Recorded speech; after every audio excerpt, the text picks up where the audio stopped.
6-3. They've played 9 ball games. They're in firm control of the AFC South.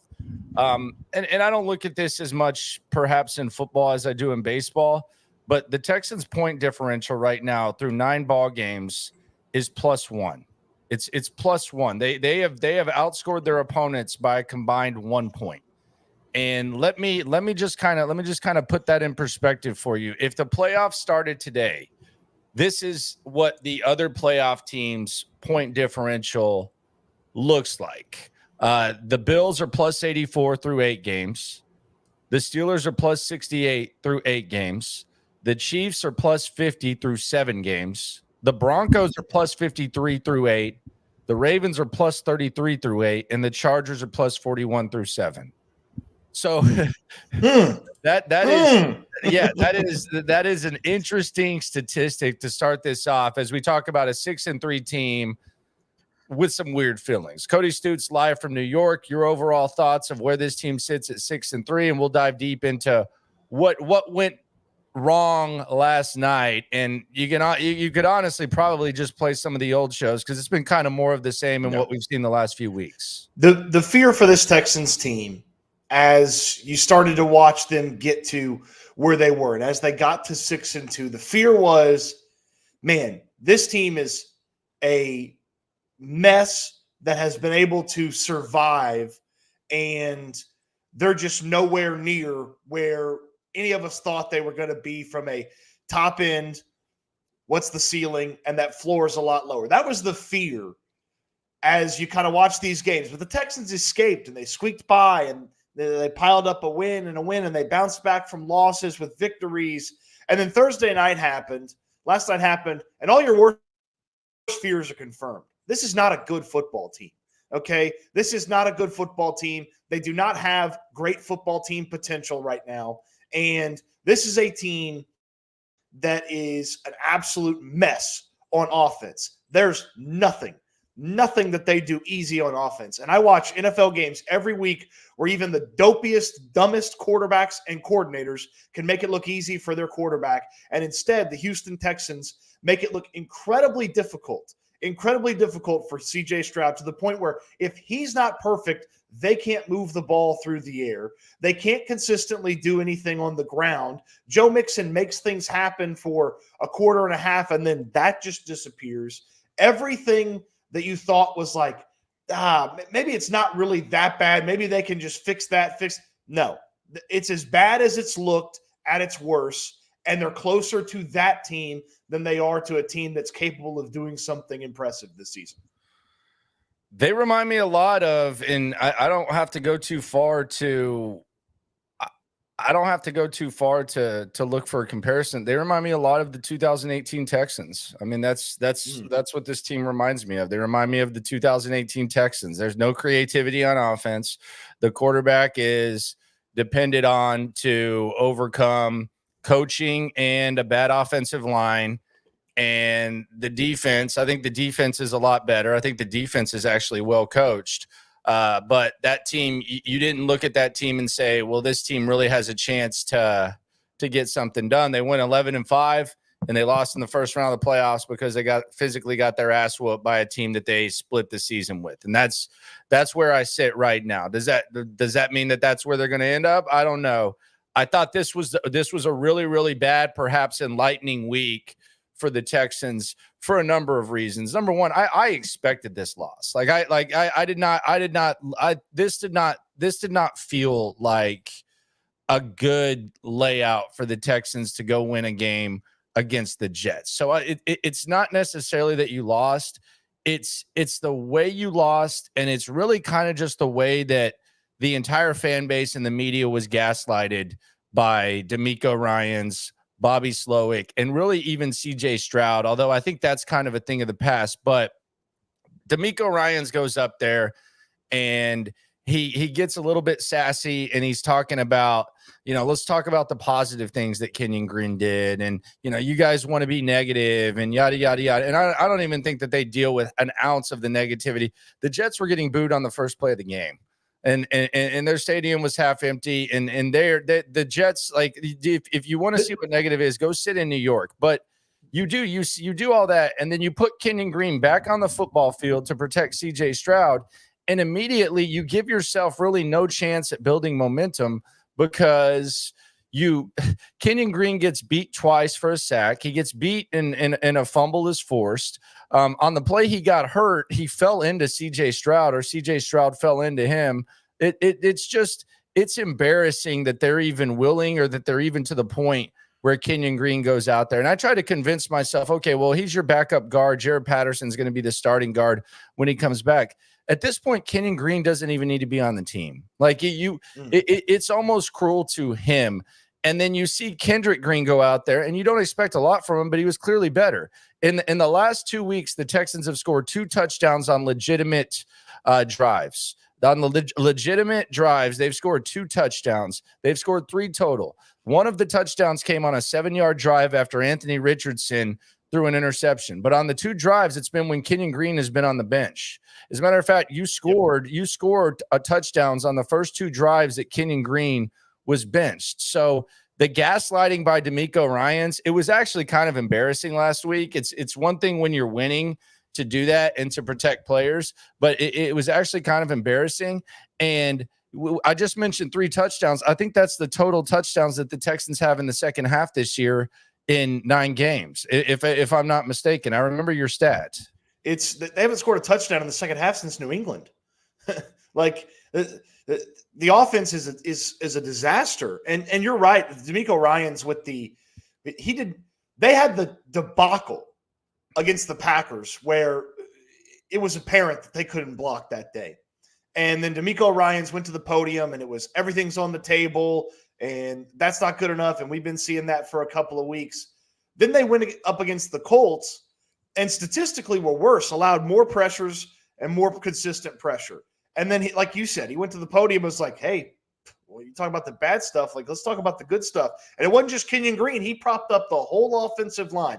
Then they go out there and just absolutely crap the bed like they did last night with this offensive line. 8 sacks. CJ Stroud's running for his life, and they can't get anything going on offense because every play turns into the quarterback trying to save his own ass because those 5 guys can't block. They're giving different answers to why things aren't going right. Like there's nothing that is working on this offensive line. Kendrick Green, you talked about it, gets inserted. They go on the 98-yard drive. Guess what happened to him a couple of drives later? He started giving up pressures. He started giving up a sack. Like they are a disaster, and it just totally ruins any opportunity to get anything going on offense. I don't care if they had Nico Collins, Jerry Rice, and Calvin Johnson out there at receiver. CJ couldn't get him the ball. They couldn't get him the ball because he was running for his life. And he missed a throw here or there. Should he have hit Mechie in the end zone? Should he hit this guy in that thing? Yeah, he probably should, but he also shouldn't have to be perfect to move the ball through the air. He has to be perfect the way that they operate this offense and how crappy they are blocking. If he's not perfect, they can't throw the ball. His spirit is crushed. Like he's not even there. And on the chat, someone says it's not just one guy on the offensive line. I don't disagree with you, but you can't change everything at this point. Like you're kind of dug in. And when it's blatantly obvious that someone can't even be a serviceable offensive lineman, you get him off the field. Tytus Howard thing is a whole different issue on itself. And I thought Tytus Howard's comments were crazy. And I think you have them. Let's just hear Tytus Howard and how he looked at this game and how he assessed the Texans' performance, in which CJ Stroud was running for his life and sacked 8 times. Here's Texans right tackle Tytus Howard. Came down to it. There's a group up front. We just had one-on-ones. Just didn't do good enough. And they weren't showing anything different. They ran the defense they normally run, all the stuff looks. They didn't even run that many stunts. Just got to win the one-on-one. That's the biggest thing. When you have a game like this collectively as a line and everybody that pass protects, what do you guys do to try to prove this and be able to have better performance going forward? Really just got to take what we get in that practice and apply it to the field. We're really not doing that right now. What? It started off early in the game. We were letting the quarterback get hit too much. trickled down. Made a slow start for us. The run game was going, but I mean the pass pro wasn't there, and that's been our problem. So we got to fix that. Do you feel like it is fixable? Oh yeah, for sure it's fixable. It's just like D'Amico said, man, we got to go out there. We knew what we was gonna get. We got to win the one-on-ones. I mean that's where they had us. Our group, we knew what we had to do. We knew what we was gonna see. We just didn't win the one-on-ones across the board. It's something that once something starts kind of going bad, everything kind of folds in on itself, and it makes it tougher to kind of set level. Yeah, man, you just gotta move on, man. Like, if something bad happens, you just gotta not let that trickle down and keep happening throughout the game. I know my mentality is if something bad happens, I'll try to push it away and don't let that affect the rest of my game. I always went by that. But as a group, we just gotta be better, man. We haven't played to the standard that we need to play to in the past game. Of course, we've been running the ball, but I mean, you gotta be able to throw the ball to win. And like I said, quarterback's getting hit too much, so we gotta be better. What's the most frustrating part about it? The most frustrating part is that, man, we the better team. We let that game get away from us, especially in the second half. We didn't come back out with the same intensity we had like in the second quarter. So we just let a team steal a win from us. Kudos to them. The boys fought hard in the second half, but we just didn't finish the game right. Steal a win, huh? Steal a win for the better team. Great job for the Jets. Steal a win for the better team. What a joke. What a just absolute joke of a comment. You're not the better team. You know what the other team did after Aaron Rodgers got his ass kicked for a half? They sacked up and started blocking, and the quarterback got rid of the football because their offensive coordinator is not an idiot. Okay? Like, that's what happened. And then you got to win the one-on-ones. We didn't see anything different. Okay, so you guys are the issue? Like, and then we're not doing what we see at practice. What? What do you mean you're not doing what you're doing at practice? You go out there and just do something different? Like, how does that hapen? Like, it's just Landry, you can't fire the entire offensive line. Let's just be serious. Like he's not. Tytus Howard doesn't make sense when he talks. I'm not trying to be a jerk or anything, but like if you just like nitpick every and that's the only option. But like in 5-minute media sessions, Tytus Howard will say 9 different things. So we're not. It's not what we do in practice. It wasn't stunts. It was just one-on-one. So I mean, does he mean that he's winning his one-on-ones in practice? Like he's not. He doesn't make a lot of sense whenever he tries to explain what's going on. And my question is like, what can you do on this offensive line? Obviously, Kendrick Green's not stepping back on the field. And if he does again, then that's malpractice. I don't even know that he should put a uniform on, to be honest with you. Do you just move Kendrick Green? I mean, at this point, I'm almost willing to see what Blake Fisher looks like on the right side. Like, do you put Blake Fisher on the right side and put Tytus Howard at guard? Like, I'm not with all this extra time. I think that all bets can be off on this offensive line. Like, it's worse this year than it was last year. That's the problem. Like, it's worse this year than it was last. And if the pass blocking is as bad as it's been since Deshaun Watson was here. So I think there might need to be multiple changes on this offensive line. Does that solve the problems? I don't know, but there's something. There's a serious problem from the top. Like D'Amico Ryans is saying, let's focus on the positives after Kendrick Green, which is fine. Coaches are going to say what coaches say. But then you see Bobby Slowik call games as if he's not even aware that he has a bad offensive line. Have they run any screens this year? Like I'm just asking. Like, has there been any screens to Joe Mixon? Does it happen? There's really no quick plays. They get sacked out of field goal range damn near every time on third down. Like it's almost like field goals that like from the 40s become field goals in the 50s. Damn near every time for whatever they're doing on third down, other teams clearly know it because they get sacked out of field goal range and they get field goals pushed back to where it's not even like CJ Stroud's holding the ball. It's like a complete jailbreak. So whatever they're doing on third down, like there's some tape sessions going on. I don't know what Bobby Slowik did at PFF. I'm starting to wonder if he really actually watched film because the second half stats are absolutely embarrassing. They're absolutely pathetic. But if they're going to continue to do what they're doing on this offensive line, and they're going to continue to make adjustments the way that they've made adjustments, then I just hope CJ Stroud makes it through this season healthy. And I don't even like putting that in the atmosphere, but at this point, you've crushed the guy's spirit. Like, we saw him throw his helmet in the first quarter of the game against Green Bay.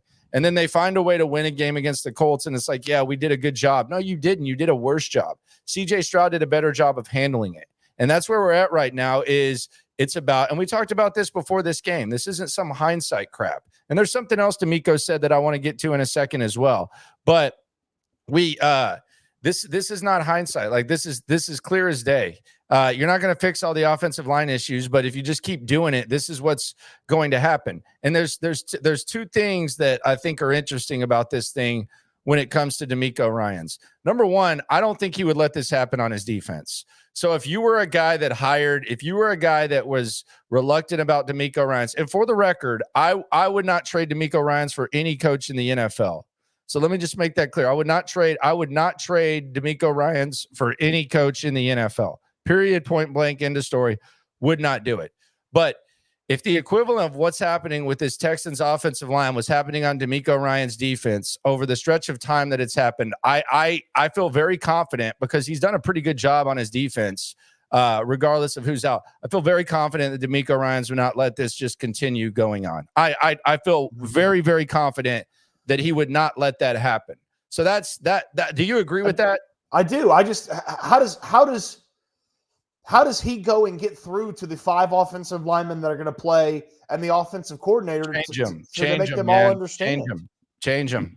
If that means Blake Fisher to tackle and Tytus Howard to guard, okay. If that means Blake Fisher and Jared Patterson starting, okay. If that means Jared Patterson at center and Juice Scruggs at left guard, okay. Do something. Change something. You got to do something. And Bobby Slowik's got to change the way he calls plays. Here's the other thing, D'Amico Ryans. One more thing about Slowik. They tried like early on in the game, like they did like some pocket moving stuff. They ran a freaking bootleg into pressure because Tytus Howard just gave up on his block. Like that's a Slowik trying and the offensive line not getting it done. Like, it's just, they're so bad. And it's like, what can D'Amico Ryans do to get it through their skulls that they are ruining this team? Here's the other thing that D'Amico said that I thought was just absolute garbage, and I thought this was very, very low hanging fruit, and not true by D'Amico Ryans. When they ran the trick play with Joe Mixon, they decided to throw a fade to CJ Stroud and take the ball out of CJ Stroud's hands and just have Joe Mixon throw a fade to CJ Stroud. D'Amico goes up there and says, well, it's a trick play. If it works, everybody says it's great. If it doesn't, then yada, yada. That's low-hanging fruit. I don't think there's too many people that would have wanted to throw a fade to CJ Stroud with Joe Mixon inside the 10-yard line. I'm sorry. So you could go for it on 4th and 40 and say what D'Amico said. And to a certain point, he may be right on certain situations, but there's also a lack of credibility on offense, because the entire fan base, or the large majority of the fan base, has been saying Kenyon Green stinks. They've been saying that for weeks. They've been saying Kenyon Green does not need to start. He does not need to be on the field. That's what's been said, man. And it sucks for him. He's been accountable with it. I almost feel sorry for him. I almost feel like they're putting him in a bad situation. But the entire fan base has said that. Like, to sit there and say, well, if it doesn't work, you threw a fade to CJ Stroud with Joe Mixon. Like, there's not, if you would have gone up to your entire fan base, Madden style, and you would have put fade to CJ Stroud. Let's say you have 3 plays on the screen and fade to CJ Stroud with Joe Mixon is there. There's not too many people that are going to do that. So I think it's kind of low hanging fruit, a little blowhardish, a little Bill O'Brien-ish, honestly. Like, D'Amico this week was kind of Bill O'Brien-ish. And let's just talk about the positives and dismissive of criticism.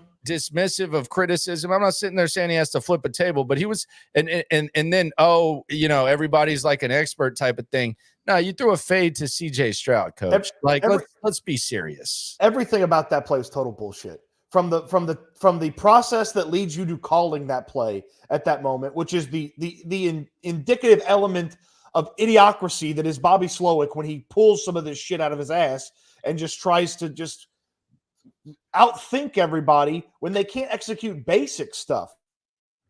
Like, it's bad process for the play. Then the play, there's no disguising. Like, when Joe Mixon gets the football from the center, like, there was no disguising what they did. CJ Stroud was the only option on that play. When Mixon goes right, it's not like he's going to turn around and fire some bullet back to the left to Tank Dell. That's a dumb design. DeMeco Ryans admits that they didn't get the look they wanted, which how many times are we going to hear that? I never hear other teams say, oh, well, we didn't really get the look we wanted on that offensive play, and that the play wasn't executed well.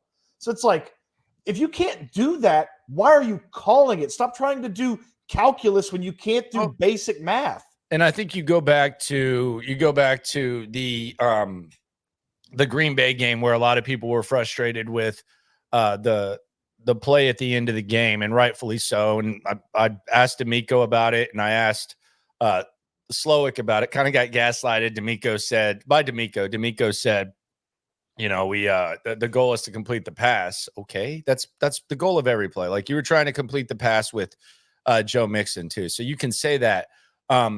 But Bobby Slowik, he gives us the explanation, which is 3.5 minutes, which I appreciate because he's saying he screwed up and then he's explaining it. But he's also saying, you know, we thought they were going to give us this look and they gave us another look, which is kind of telling. And I think it's kind of indicative of what Bobby Slowik has been. You know, you can watch the tape and stuff, but the reality of the situation is something needs to change on this offensive line. We don't need to just focus on the positives. The coaches need to open their damn eyes because the fans right now seem to have a better grasp of things. And then we hear Tytus Howard say what he said. Like, it's kind of like the players don't seem to really have much of an idea either. So that's one. A change needs to be made on the offensive line. Some sort of adjustments need to be made by Bobby Slowik. And DeMeco Ryans, your defense is pretty solid. Maybe, just maybe, let's let the offense catch up. Let's get some attention to the offense. Pay as much attention to that as we are the defense. Let's go to the super chats. What look was going to make that play work? The one where they didn't defend CJ Stroud? The one where he was open? Like what look were they looking for? The one where the Jets had 10 players on the field instead of 11? Like, what look? What look is successful? Everybody in the damn stadium knew exactly what Joe Mixon was about to do.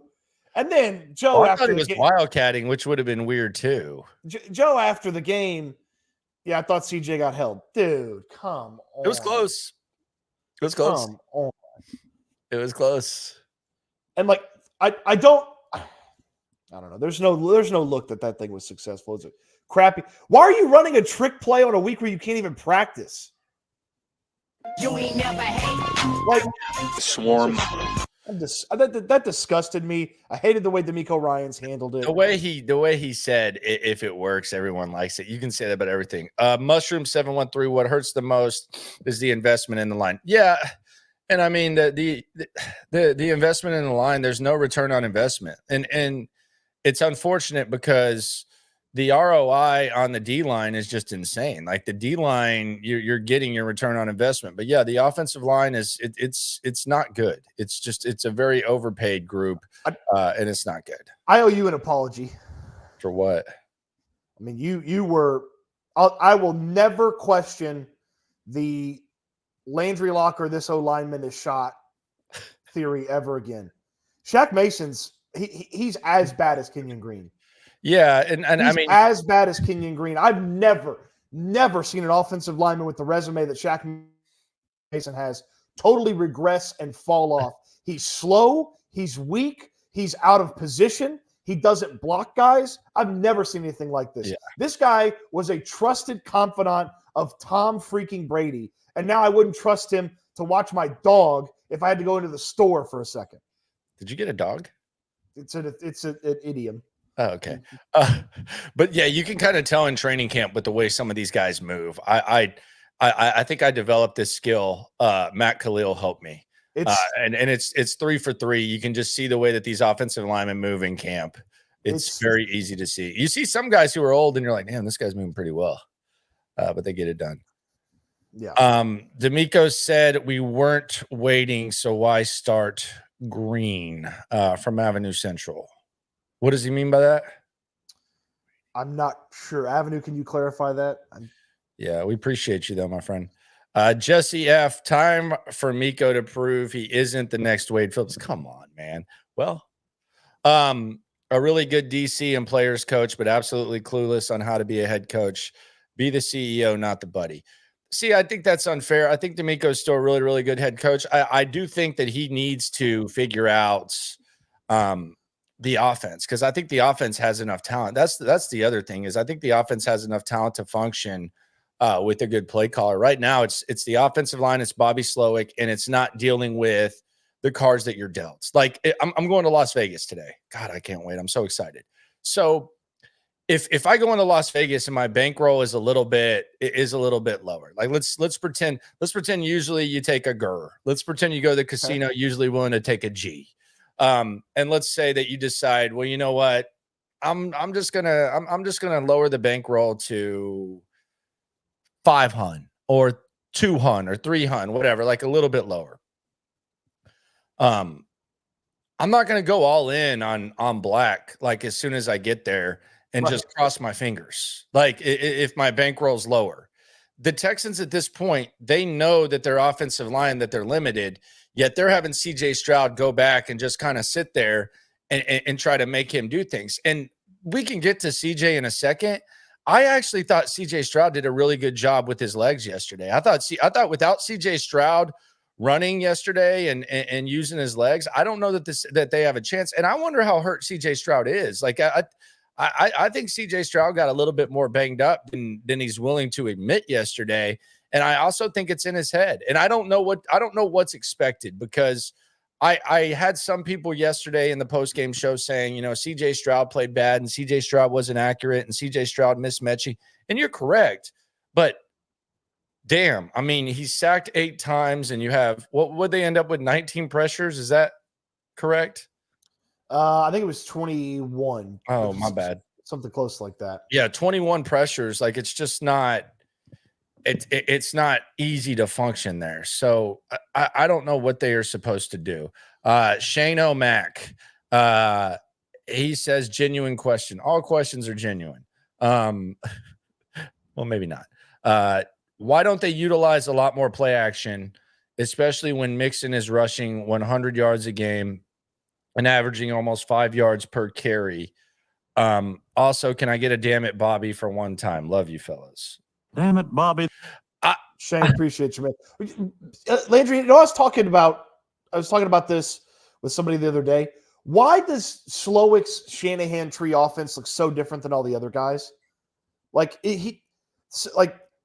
Kyle Shanahan, Matt LaFleur's dummy brother when he was coaching the Jets, Mike McDaniel, like these guys use so many similar elements, and then Bobby's out here with halfback passes. I don't understand why his stuff looks so different. 49ers will run some stuff like that every and he gets really prickly when people are like, oh, Shanahan trees. Like, well, we're different.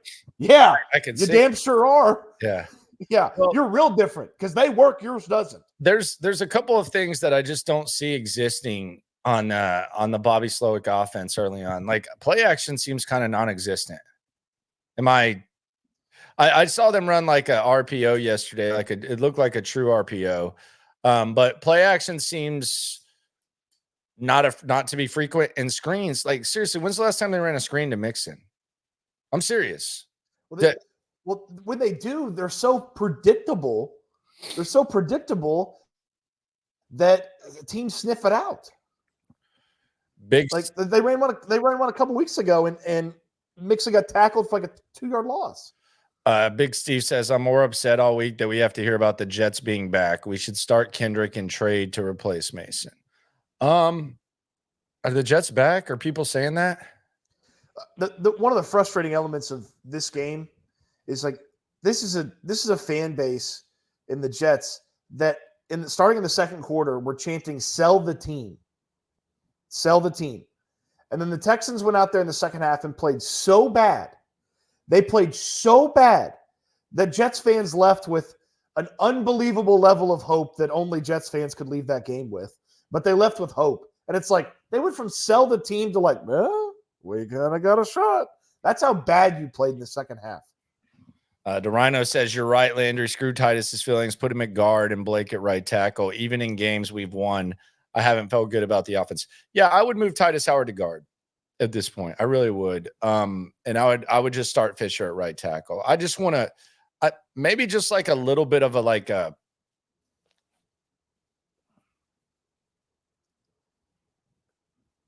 give a damn mindset might be nice. You know, I feel like I feel like a give a damn mindset might be nice. I feel like Blake Fisher, like every time we look at Blake Fisher, he's like studying his playbook. He's trying to figure out, you know, what he's got to do next. He's a kid, man. Like Blake Fisher, I have no doubt that Blake Fisher is going to come into camp next year. We're going to look at Blake Fisher and say, Jesus Christ, how much weight did you gain, brother? Like, what have you been doing? And Blake Fisher, I think there's a give a damn mindset factor that I just want to see with Blake Fisher. You know, he looked like the offensive lineman that was taking it the hardest in the locker room outside of Kendrick Green. Yeah, Fisher was sitting over there like he just worked a retail shift at a Black Friday. Hey, and I'm not doing this just to get positive, but I will say this. I felt like, and I'm not sitting here saying he was good. I felt like Kendrick Green was willing to fight to the death yesterday. I felt like Kendrick Green was willing to fight for the death yesterday. Here, this is the best way I can summarize this, because I'm not going to sit here and question Hart, but there is like a give a damn factor. Like Tytus Howard with what he just said, we were the better team. I don't know how you can with a straight face say that. Like maybe he's watched like some press conferences or watched some videos or movies or something, and he's just trying to emulate when teams and players say that. It almost feels like like my daughter yesterday, she was a princess for Halloween and she's going out trying to act like a princess at 1. That's what I feel like Tytus I felt like he put on a Halloween costume and was trying to act like a football player who had a clue about anything when he sits there and says, you know, we were the better team and we could have won this game. That's how I felt when Tytus Howard did that. But you know what? You know what's crazy about this? And I think we'll put this is how I'm going to put this in perspective when it comes to Kendrick Green. With all the crap that we've seen with this offensive line, with the pressure rate, which I think is below 30 now. I think the Texans are below 30th in the league now in pressure rate. CJ Stroud's getting roughed up. The offensive line has been the topic in wins, in losses, etc. It's not even close. The most pissed off that I've seen any offensive lineman, and I know athletes function different ways, but the most pissed off that I've seen any offensive lineman all year long with being one of the highest paid offensive lines in the NFL, with putting CJ Stroud in harm's way, with being the clear problem and not performing to the level they should perform. The most pissed off I've seen an offensive lineman this year was Kendrick Green last week when he didn't play. That tells you everything you need to know. That right there tells you everything you need to know. One of the highest paid tackles in the league, Laramie Tunsil, we don't even hear from him. He's getting water carried for him. Fist bumps and nothing. That's what Laramie Tunsil's getting. He's getting water carried for him. Tytus Howard is saying we were the better team when they go out there and get their butt kicked. Shaq Mason's a nice guy. Juice Scruggs is a little bit accountable. But as far as just pure anger, like what you see from fans, Kendrick Green has shown the most anger, and it was because he did not get to play. Let's hear from that man. Because yesterday he might not have been awesome, but he was willing to fight to the death. And Kendrick Green, He was obviously an upgrade from Kenyon Green. Let's hear from Kendrick Green post-game yesterday in New York. You almost played this week to start the game, then you wound up going in. How did you feel like it went? How do you kind of handle all that when you're thrown into the game, kind of in the middle of it? Didn't play well enough, clearly. You know, the score shows that too. Definitely some players I left out there. Just felt like I needed to kind of get the rust off, you know. But, you know, you got to be ready when your number's called, and I tried to do the best I could, but it wasn't good enough. So. What do you think they did tonight to make things difficult for you? Same things we've been struggling with. all year so far, and it's fixable, but nobody's gonna fix it for us. So we gotta get back in the lab and fix it. As an offensive line, you guys are prior to growth. How tough is it when your quarterbacks, that's a record for sacks for him in his career, 8 and a lot of hits? I mean, you don't want to see that. He's getting off the ground way too many times, so we're gonna fix that. And we back to the drawing board this week. We got a big opponent next week. Okay, I mean that guy sounds more like a guy who's a high-paid veteran that has a grasp of what's going on with the team than the actual guys. And the line of questioning is a little bit different too. I will say that it's a little bit different, a little more bass in the voice when Kendrick Green's getting asked questions as opposed to Tytus or Laramie, who they don't even go up to and ask questions to, which is insane to me. I'm sorry, but what embarrasses this offensive line enough to the point where they get better? Like Kendrick Green excluded from this conversation. Like what's going to get them to pay attention to what is going on with how bad it looks? Like, because it's not a situation where it's they call bad plays and the offensive line can't execute them. Like, that's not what it is. Like, it's not a situation where they where CJ Stroud just runs himself into pressure. Like Watson used to do that sometimes. Like, what's going to embarrass this offensive line? Do I need some anonymous writer that I've never seen before rank the offensive line and tweet Laramie Tunsil so that he can pin the tweet? Will that get Laramie Tunsil to lock in? He's been fine. I mean, he's been the least of the problems. I know. Sure. In penalties, Laramie Tunsil's the least of the problems. Right, but like he's a captain. He's a captain, and Tytus Howard walks out here and says, "Yeah, we're not doing what we practice." Like who's holding him responsible? Like who's holding Shaq Mason responsible? Who's holding Juice Scruggs responsible?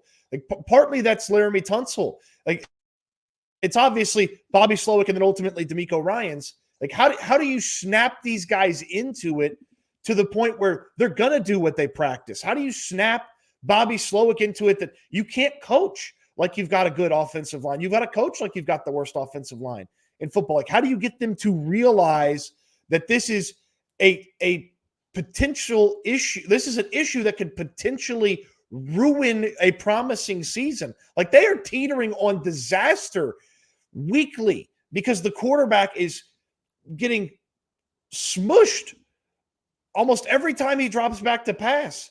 Like, that is not a acceptable way to play football in 2024. It's never been an acceptable way to play football, but certainly not when it's easier to play offense than it's ever been in the NFL. We need to put this fatso on the offensive line. Look, Landry, I'm not fire the hitting coach when the team can't hit guys. Oh God, are you going to fire the O-line coach? You got to fire him. You got to fire him, and then you walk in and you show the offensive line. Think it's his fault.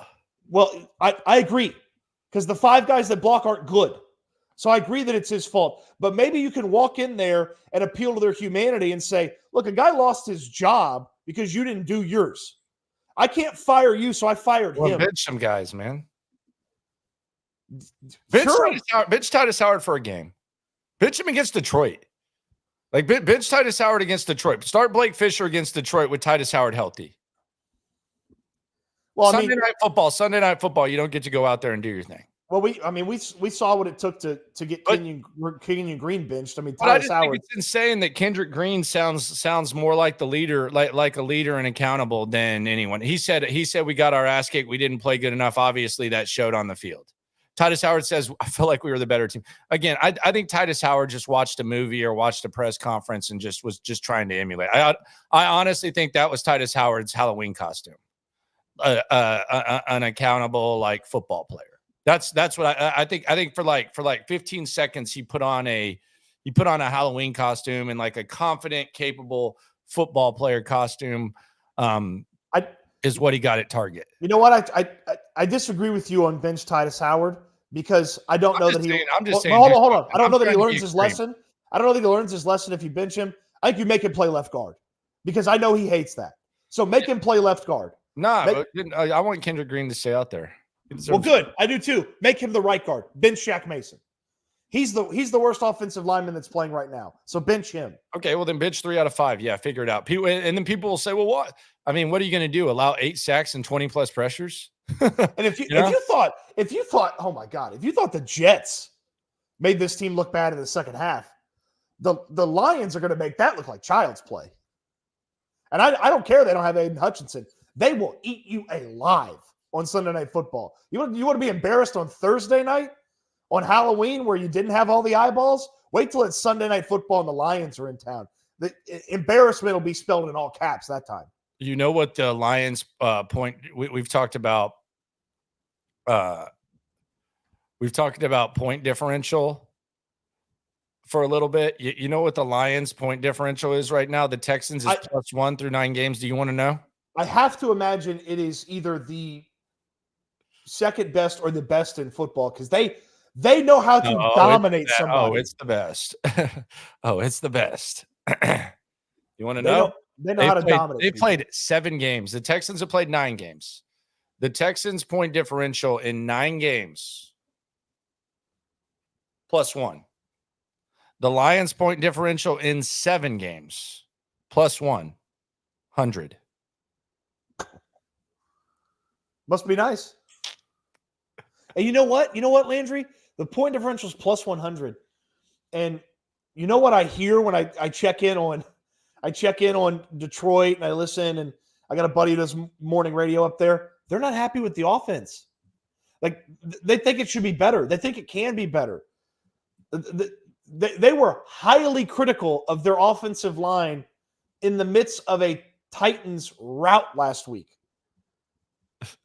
Like, yeah, they were talking about yardage, and they have the best offensive line in football according to most people. And they were like, yeah, offensive line didn't really play well enough against the Titans. Like, I know they've got some good stats here or there, but the offensive line really didn't play that well. And I'm like, I will sign up for that performance right now. Like, and man, just the ruining the offensive line is ruined. The offensive line has ruined the season. It just remains to be seen how much they're going to ruin the season. Oh, they're delusional. Kendrick played a hell of a lot better than Kenyon. It took Kenyon get. That's the other question that I have. I want to get right to this question here, and I think this is fair to ask, and this is actually kind of sad, to be honest with you. I'm sure it might have been considered, but does Kenyon Green get benched if he doesn't get hurt? That's a very valid and worthwhile question to ask, because he played a horrible football game last week. They put him on the bench. His replacement was really good for 10 snaps. That guy got hurt, and then they put him back in the game, and he was still bad. Then they didn't make a change after considering making a change, but they didn't. He goes out there against the Jets and is bad again. And the only reason the backup got in is because his shoulder got hurt. So yeah, it's a worthwhile question. And that's why like when we think about like, okay, well, what do you do with Tytus? What do you do with Shaq Mason? Could they do something with Juice Scruggs? It's just like, it's laughable to think, because Kenyon Green was allowed to go out there for 8.5 football games and be terrible, and he kept his job. So it's like, why would they go after Tytus? Why would they go after Shaq? Kenyon Green was worse than those guys and kept his job for 8.5 games. Back to the super chats here on S&L. Appreciate you, Zeros. CJ is the second most sacked QB in the league with 30 sacks, but he's the problem. SMH. I don't know who has said that CJ Stroud is the problem. Maybe there's like someone on your timeline. I don't think that's the case. Quite frankly, I'm actually impressed that it's second most. I actually think he should be on the MVP ballot, given the fact that it's second. Because I think Deshaun is first. Well, yeah. PD says our O is run. CJ save us on 3rd and long. SMH. I don't know what it is.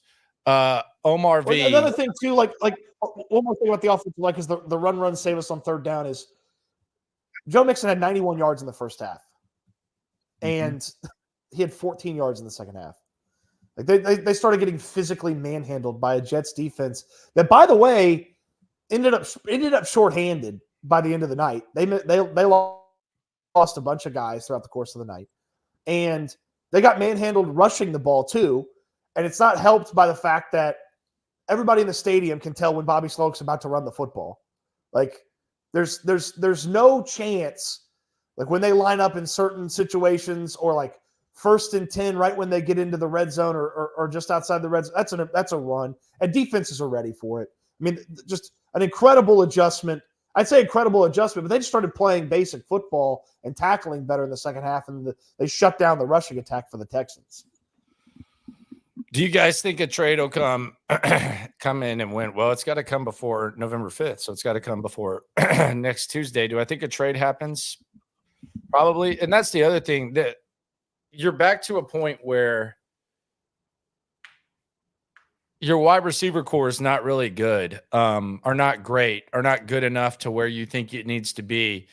And props to Tank Dell. Tank Dell actually played a pretty good game yesterday, and I thought it was a nice response the Texans had on the 50-yard pass to Tank after the score. But you had this same receiving core with Noah Brown last year, and you felt the need to trade for Stephon Diggs and try to trade for Keenan Allen. So now your wide receiver core is kind of back to where it was last year, where you didn't think it was good enough. So you got problems there. Look, Mechie was open on the touchdown. Hutchinson, these guys, they didn't have a single catch yesterday. They had 3 receivers yesterday. Yeah. Robert Woods caught a pass. Tank Dell caught a pass. Dalton Schultz caught a pass. Nobody else caught passes. Yeah. That is pathetic. Yeah, that's crazy. That's actually really crazy. And like, 3 guys get a reception. When does that happen? That happens when Army and Navy play football. I don't think Xavier Hutchinson's Nico Collins. I know that's like a big hot take here on Reaction Friday. I'm tired of this Xavier Hutchinson stuff. He stinks. He can't get open. Mechie can't get open. And then Mechie's open once. CJ Stroud misses him, and everyone's like, "Boss, CJ, what are you doing?" It's like, yeah, well, he's trying to survive because the defense lives in his lap. But he's had more guys on his lap than Santa at the mall.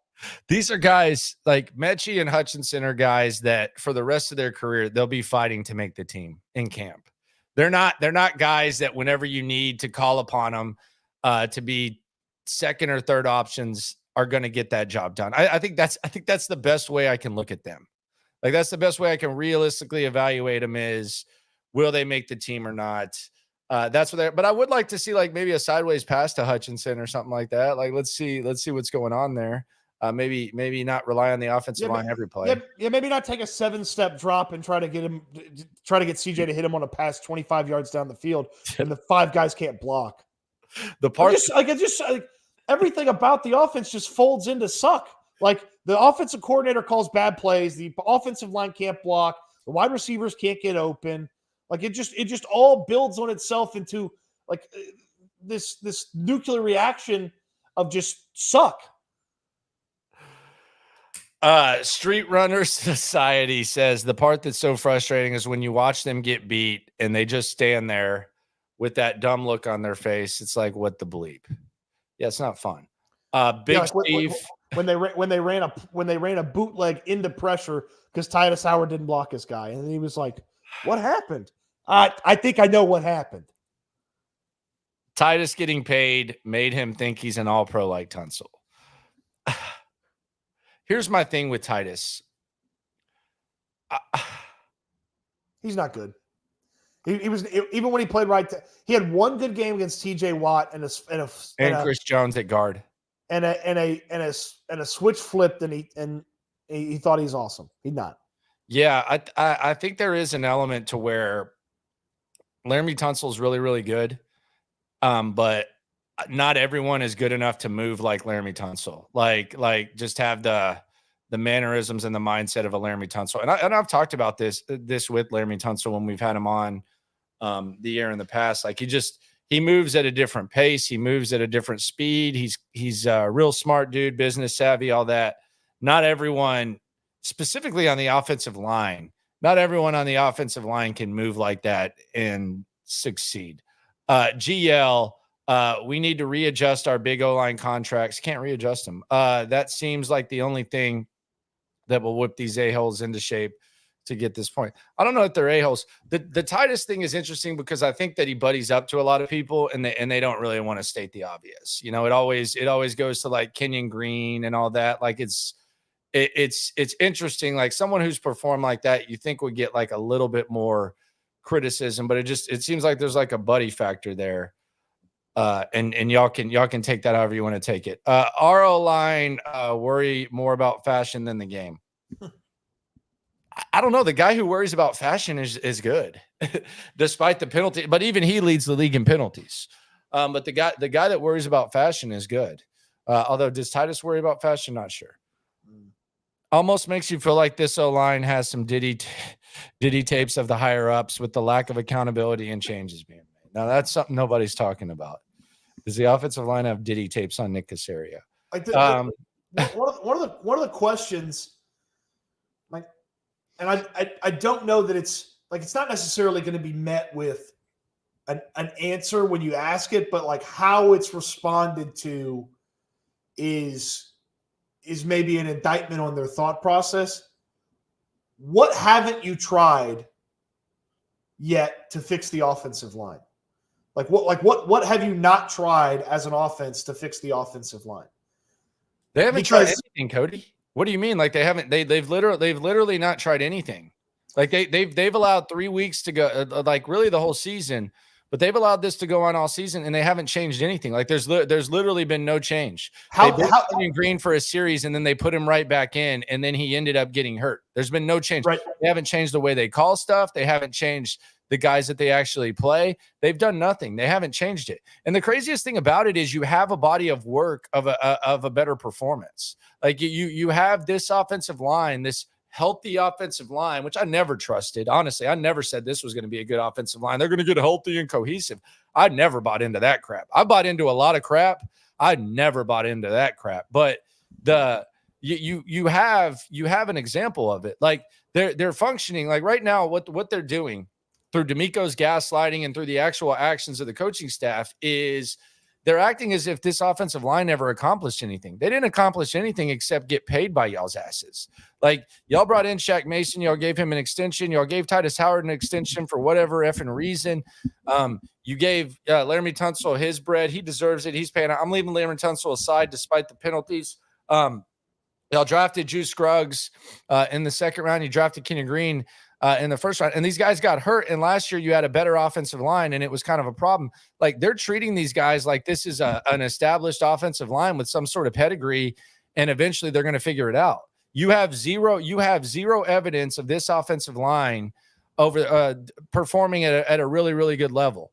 The run blocking, I don't even know. Like the run blocking is better. I think that's a Joe Mixon thing as much as anything. I do think the run blocking is better, but I think that has as much to do with Joe Mixon as it does. Yeah, it's not good enough because they can't actually impose their will on anybody. That's all Joe Mixon taking care of business because you can't run for 91 yards in the first half, run for 14 in a mostly a one-score game in the second half, and act like you have a good run blocking situation. Rick, I saw the super chat. Good job. You were the best house on the block handing out 100 grand bars last night.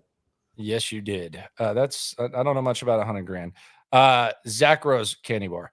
Zach Rose says, what would Andy Reid do? I mean, he would do something to help this offensive line. I don't know because Andy Reid has never found himself in this situation because he doesn't let it get to this point. Yeah, and he's a goat. CJ Stroud is going to end up like Tom Savage, horrible concussion on live TV. Well, he already did, but that was on a QB sneak, and that was in New York. But yeah, Tom Savage, huh? Didn't think his name would come up today. Never know what's going to happen on S&L Reaction Monday.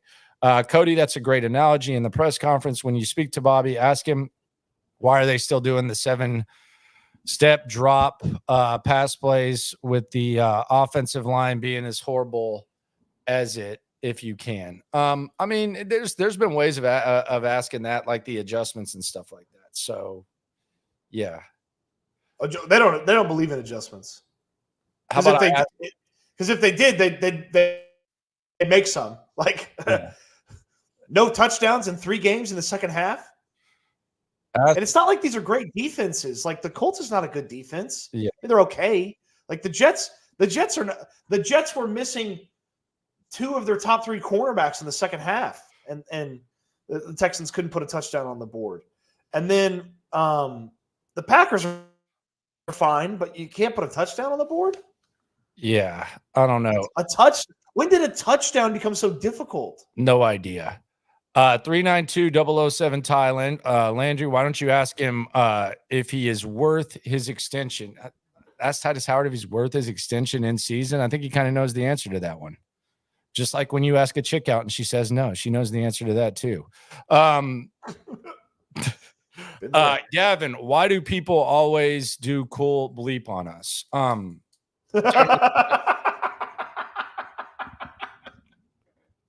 What is he talking about there? He's talking about Garrett Wilson. Oh, when's the last time someone had two one-handed touchdown catches?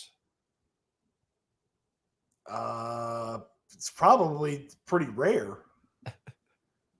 Like that, Garrett Wilson was absolutely doing his thing. Did you were you one of those guys that was really pissed off that that was ruled a touchdown? Yeah, was there? No. That Jalen Petrie ended up on the ghost of Devontae Adams. Well, Petrie explained it. He ran by me. Oh, that's what happened. Yeah, he ran by me. Here, I'll play it for you. For you. What happened? Devontae, you guys are basically in man coverage, is that right? Yeah, we were. Just take us through the play, kind of what happened there. Yeah, he just outside release, speed release, and he just ran away from me. It's that simple. I just gotta execute better in that moment, and yeah, that wasn't my best rep for sure. What do you think the difference? That's it. That's all I needed to hear. He ran by me. Well, but here's the thing. Here's the thing about the defense, though, Landry. The offense is supposed to be good enough that the defense can make a mistake. Like they shouldn't have to play perfect football. Yeah. On defense, they should be able to make a mistake and not have it ruin the chances of them winning the football game. But the defense has to be perfect. Special teams has to be perfect. It's not. Kaimi's back on officially. We're done with this. Kaimi's the best kicker crap. Done with that. And then CJ Stroud's got to be perfect. And if those things don't happen, they can't win the football game. Yeah, I think the defense was fine.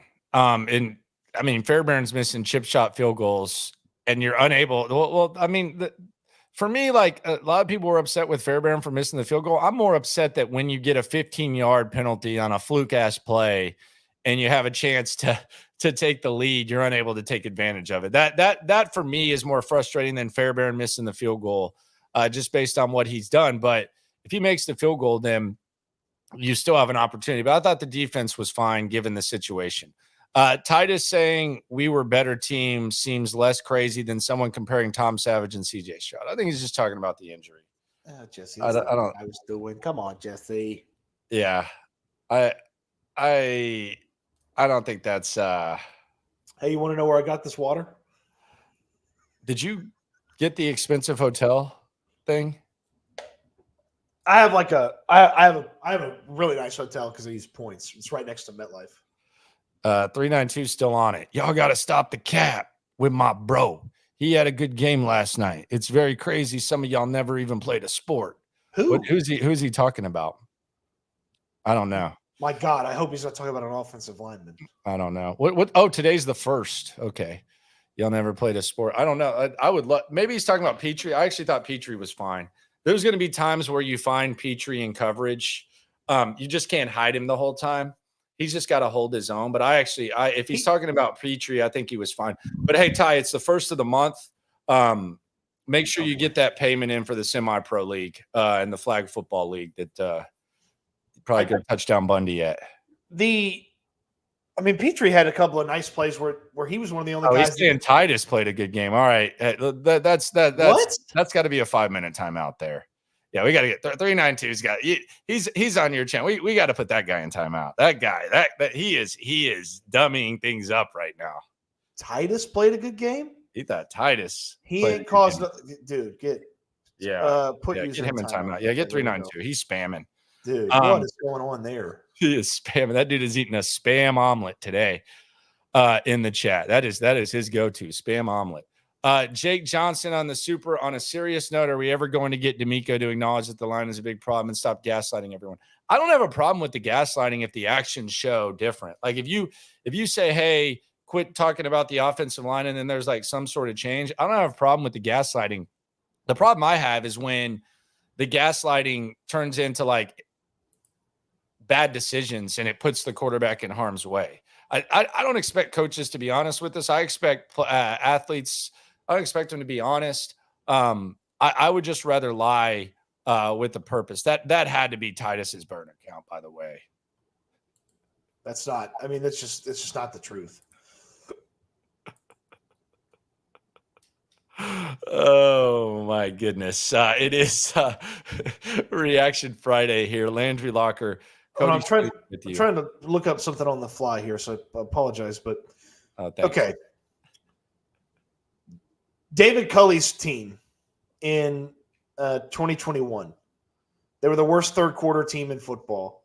They averaged 2 points per third quarter. This team is averaging 3.6 points per third quarter. So the second half stuff just disgusts me. Yeah, three touchdowns will do that to you. We're getting Tytus burner account stuff right there. Someone says Tytus couldn't block spam. Goodness gracious. Ooh, goodness gracious. Let's go through the game and let's just go through the big plays and stuff so we can kind of, and I think we always do this exercise. I think it kind of just gives you a little bit of a grasp of what actually happened the night after the actual game. I thought it was interesting that the Boo Birds were immediately out for the Jets. The Texans, their first drive, 3rd and 5, you had CJ find Tank Dell, which was pretty exciting. But then on 3rd and 4, it was incomplete to Schultz, and the Texans ended up punting. It was very apparent early on that the Jets fans just hated this team. And you started to wonder, okay, is this just going to be one of the one of the Texans' days? You had Aaron Rodgers sail one over the head of the receiver. Then you had a run for nothing, and then you had a Danico Autry sack. By the way, Danico Autry did play good yesterday. He had 2 sacks. He had a good game. Played awesome in the first half. But then you had the Jets punt. Then the Texans get something going on offense, and immediately you're about to punt, but there's a roughing the punter, so the Texans get a break from the Jets. I think that's kind of a theme throughout. Joe Mixon moves the chains. He has 37 yards on 3 carries, and then Kenyon Green gets beat. One more time. Hold on. One more time about this drive, because they get a roughing the punter on 4th and 21 because on 2nd down, after Tunsil had already false started on 1st down, they had an 8-yard sack because they just didn't pick up the DB on a blitz. So yeah, he was okay. We've seen that's kind of been a thing too. Like you had a situation where, man, all the mistakes you've been making, you made those mistakes on this drive, and the Jets are like, no, hold on, we'll clean that up for you, and then to where you are in the drive, Landry. So then the Texans, it looks like they're going to at the very least get some points, but Kenyon Green gets beat. CJ Stroud fumbles. Then a scary moment. Will Anderson, he goes down, which was scary. He was in and out. He definitely needs the extra rest. And that was a freak thing where Neville Hewitt was going for the play, Anderson was going for the play, and then Hewitt just rolled onto his left ankle. I mean, I'm not a doctor, but it looked like a high ankle sprain to me. Then Kenyon Green gets beat again. The Jets get the ball. I think you said that already. No, that happened. Yeah, it happened. Did you move to the next drive, or is that the same one? I moved to the next drive. He gets beat again, and the Jets get the ball. And then it just kind of seems like, okay, is this Jets team just destined for stupidity? Because you have the roughing the punter on 4th and 21. Then the young man's supposed to have his first touchdown ever. He drops the ball out of the back of the end zone. He goes to Deshaun Jackson. Texans get the ball. Malachi Coy drops the ball at the 1. He eliminates the touchdown. And then on the very next series, Kenyon Green gets completely bullied. He gets injured. And now you're finally going to see what Kendrick Green looks like. And I'll be damned. The Texans 2 for 2 in drives where Kenyon Green is on the sidelines. Does that mean that Kenyon Green is the solution? The answer to that is no. It doesn't mean. There's probably other problems on the offensive line, but at that point, you had 2 offensive series with Kenyon Green on the sidelines, and in both of those series, you had scored 2 touchdowns. And here we are right now. Those are the only 2 touchdowns you've scored on legit drives. You've scored 3 touchdowns the last 2 weeks. One of them came on the 7-yard drive after Anthony Richardson at the end of the second half, his interception, and you take the lead. So Kendrick Green Texans take a 7-0 lead. And this was a 98-yard drive. That's how much they moved on the field. They actually gained more yards on that drive because they had to overcome a couple of negative plays on that drive. It's like they went 98 yards and then some because they had to make up for their own mistakes. And it's not like this drive. Yeah, Sauce Gardner had a penalty on this drive. It was a second down penalty. It's not like they kept the drive alive, like it was one of those, like it was the rough in the kicker. Like this was an impressive drive, and my dumb ass thought, okay, here we go. Christmas light theory. They've got this thing squared away. Hold on, I got to tell the people I get the late checkout. I'll be right back. All right, there you go. Cody Stoots, live from New York. Look at that right there. He's got to get the late checkout. Let him know. Back to the super chat. Street Runners. Landry stated best, if this problem was happening on the defensive side of the ball, changes would have been made immediately. D'Amico would not let this lingering problem with the offensive line happen on his defense. And I think D'Amico deserves a lot of credit for what he's done. I think this team has done an excellent job. But D'Amico Ryans does not let this happen on the defense. The equivalent of this does not happen. I'm sorry, it doesn't. That's your best take of the day. Doesn't happen. There's a 0% chance that on his defense this happens. H-Town TD 2000 says, damn it, Bobby. That's all you want? You just want a little damn it, Bobby? Damn it, Bobby. Oh, that's the noise CJ Stroud makes when those guys have to pass block for him. Shout out to Mo Heavy. We haven't scored a second half touchdown in 3 games. We've scored 3 all year. 3 all year. That's what the Texans have done. 3 all year. That's going to be a Houston football project in the next couple of days, is digging into the second half. Come on, L. Crappiness. Shout out to L. We love L. But he says, I hate asking this, but does BetUS have odds on CJ making it through the season without being on IR? Don't do that. If you want to try to check, though, you can use promo code YouTube150. Let me send you YouTube150, 150% bonus back on your first deposit up to $2,000. Even the dog's like, don't do that. Yeah.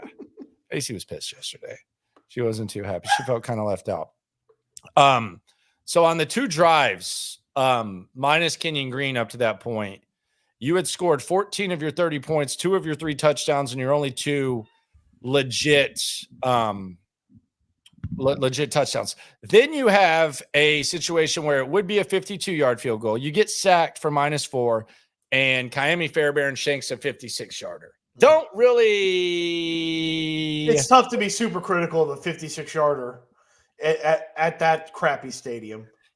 And I'm fine with the attempt, but we have seen them pass that up in the past. And with the way that things were looking, you give them the short field, and they did not capitalize, but they did right off the top at the start of the second half. Start of the second half, Garrett Wilson, TD, ties it at 7. This was an elite drive by the Jets. And this is what it looks like when you make second half adjustments. I made fun of the Jets coaching staff, and I said, these guys look silly. These guys look foolish. But, I mean, they scored a touchdown on their opening drive. And actually, they scored 2 touchdowns in the second half, which is 2/3 of what the Texans have scored all season.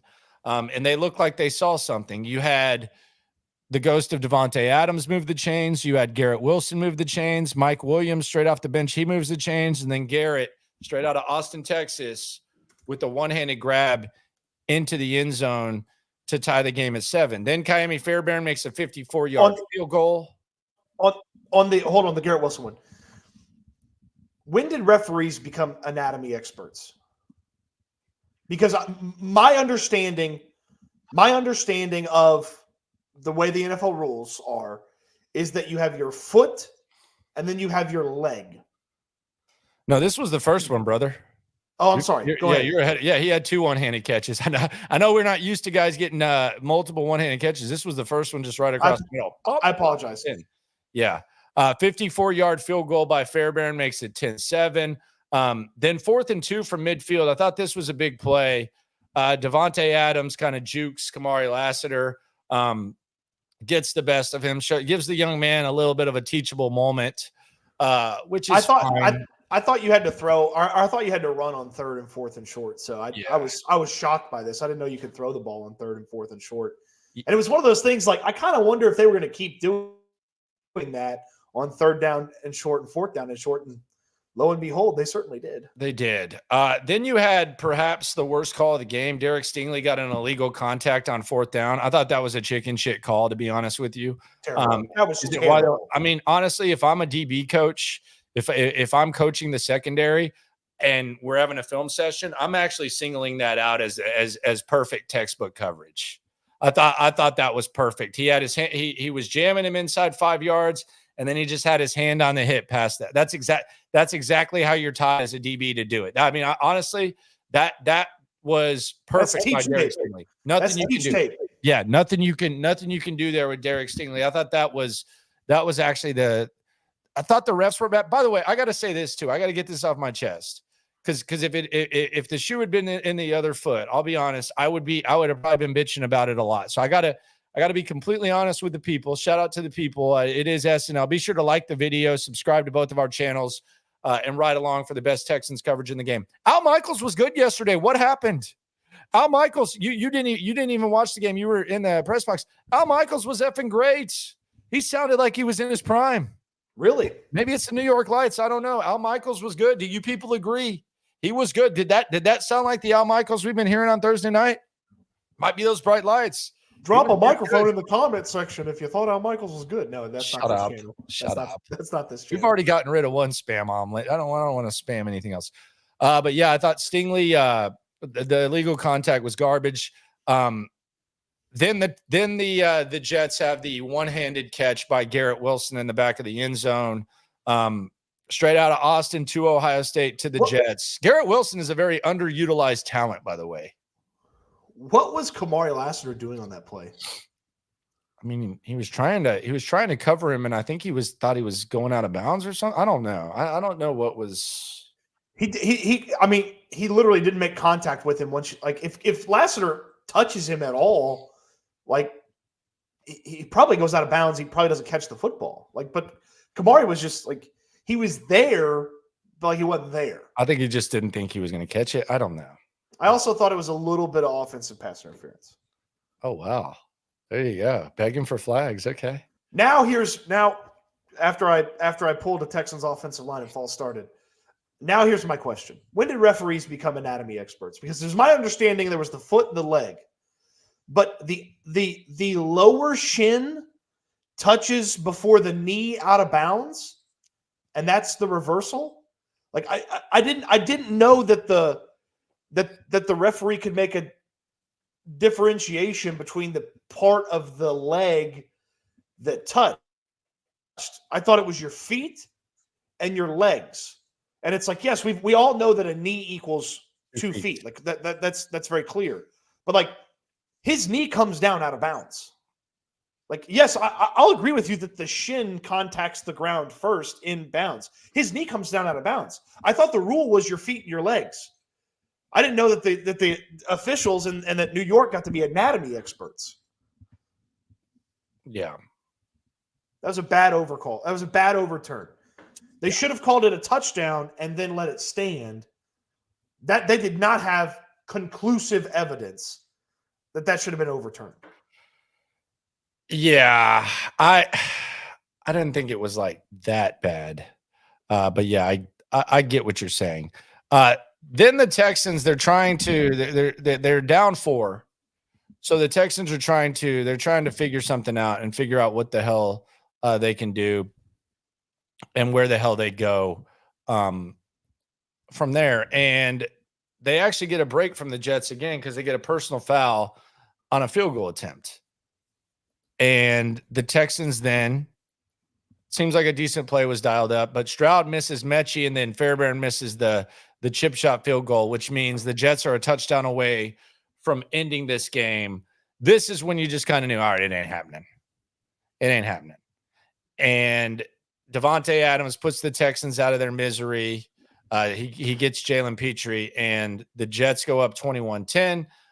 Texans driving with a couple of timeouts. I thought D'Amico should have kicked the field goal at 1:20. I don't care how Fairbairn's kicking. You need to you're going to need 2 scores anyway. And I mean, let's be honest, you still have confidence in Fairbairn. I thought with 1:20 and 2 timeouts, that's when they should have kicked the field goal. They didn't. Probably didn't matter anyways. And bada bing, bada boom. Texans lose 21-13. They lose to the Jets. Fall to 6-3.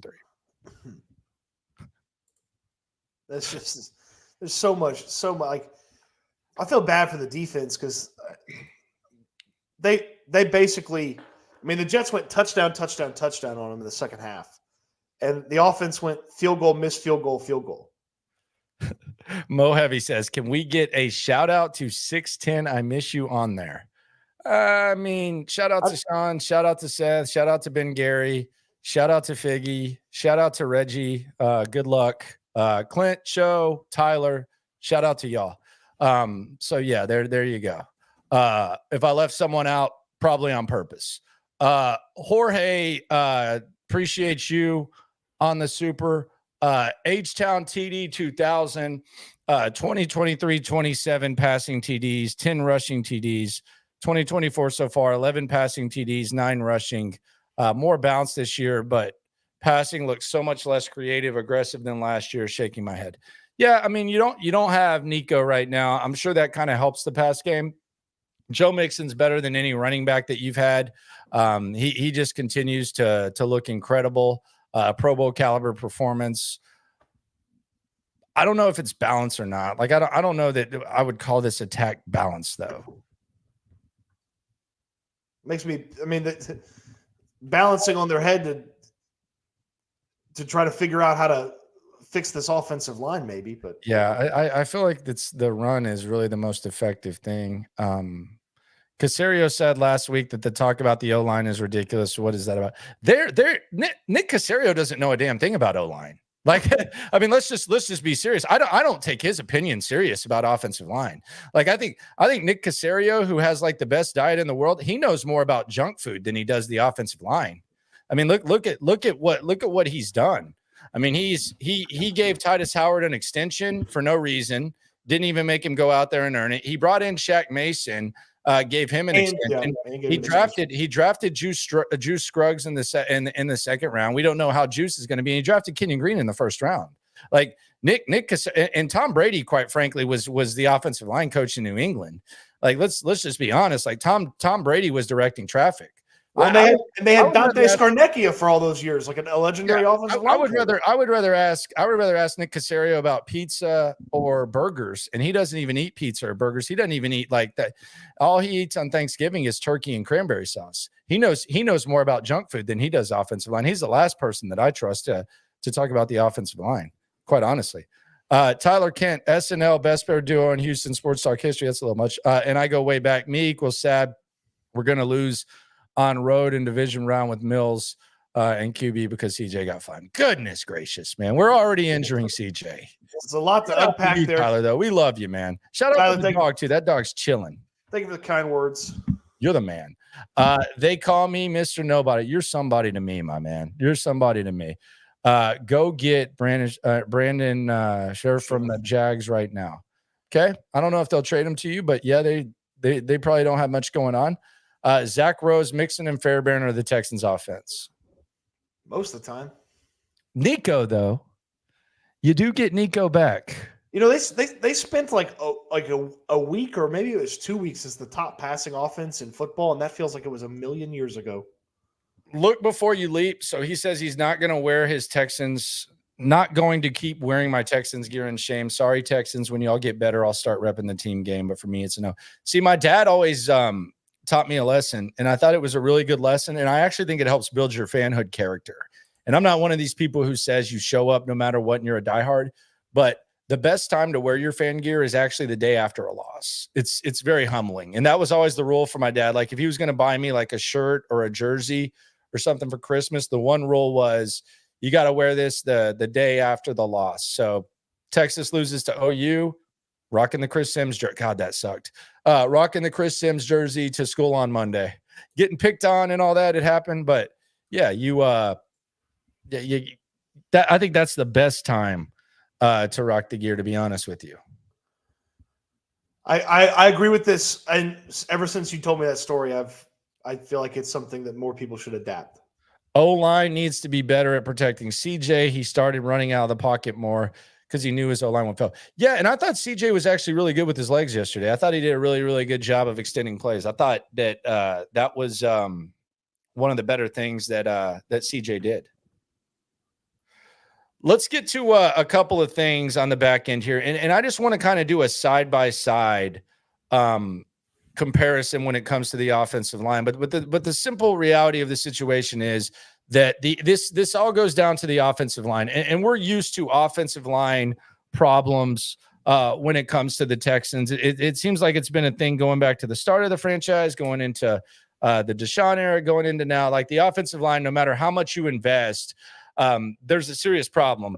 Can the Texans take the next step with this offensive line? I think that's the question. D'Amico Ryans gaslighted us all week. He said he wanted to talk about the positives. They didn't really make any changes until they were forced to with Kendrick Green. They benched him briefly last week and they brought him back. Tytus Howard insists that they were the better team. Like with this offensive line, can the Texans take the next step? And I think it's going to take a couple of things. First of all, something's got to change. Whether it's one guy bench, whether it's two guys bench, whether it's a trade, like something's got to change. You can't just throw the same five guys out there. At this point, that's malpractice. The other thing is you have to know what you're dealing with. Bobby Slowik is not calling offense like he's aware that the offensive line is bad. And it's one thing for the coaches to say something, but when you see them actually do it and you see them actually functioning the way they are and acting like nothing's wrong, that's where it gets discouraging. And that's where you start to get that unfortunate, helpless feeling with the O-line. So it's going to be on Bobby Slowik. It's going to be on the Texans to make a change. Does that guarantee you that the offensive line improves? I don't know, but it's bleeding into CJ Stroud's spirit. Like CJ Stroud, we saw him throw the helmet in Green Bay, and it's just very clear he's not as accurate as he was. He doesn't have the time. Yesterday, they asked him about the wide receivers. CJ Stroud thought it was interesting. He said, you could have anyone out there. We're not going to get the job done. That's basically saying that it's impossible with this offensive line. So I'm asking you the question, do you think the Texans can take the next step with this offensive line? No. They cannot take the next step with this offensive line. Can they get back to some of those tiny bits of success that they had this past or earlier in the season when there was some positivity to the passing game? Yes, but they cannot take the next step with this offensive line. They cannot push this passing offense into the upper echelon where they thought it was supposed to be or they thought it could go. They cannot do that with this offensive line. They can make a change or some changes and adjustments and improve. But the five guys, the 6 guys with Kendrick Green, 7, 8 guys with, they're not good. They're not good enough. So they can't go to another level. Can they get back to where they were, where it looked okay, but you're still wondering, like, is there a little bit more to this passing offense? Yeah, they can get there. But the next step, no. And I think the two most important guys who've done a hell of a job, and they've gotten us out of football hell quicker than we could have anticipated. They're kind of showing signs of being a little bit blinded by the offensive line, not just with their words, but with their actions. And I think actions matter as much as anything. You had D'Amico Ryans kind of gaslighting us last week and saying, let's focus on the positives.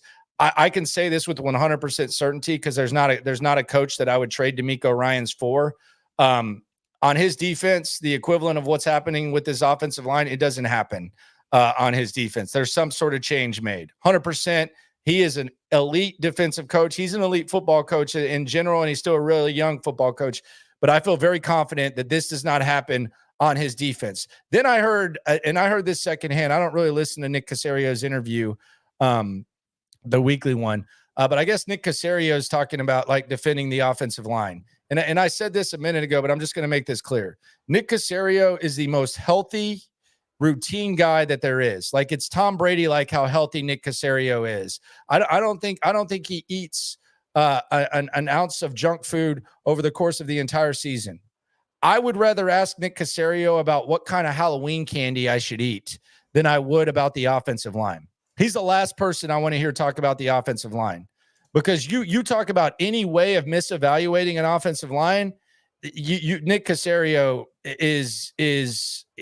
he has performed that task from extensions to first round picks to second round picks to bringing guys in and giving them extensions. Like if you have a problem with these 5 offensive linemen, look no further than Nick Caserio. And it's not just one way of evaluating. He's been awful on the offensive line. So Nick Caserio gaslighting about the offensive line, sir, I will ask you where to go get a good slice of pizza in Boston or Houston before I want to hear anything he has to say about the offensive line. Yeah, he has either kept or acquired all those guys on the offensive line. And you go back to New England, Tom Brady was basically directing the offensive linemen, and they have one of the best offensive line coaches of all time. So Nick Caserio, I don't need to hear him about the offensive line. I also want to do this, and I find this interesting when it comes to this offensive line. And I think Laramie Tunsil, you put him to the side. Laramie Tunsil gets a lot of bad venom from fans because of the penalties.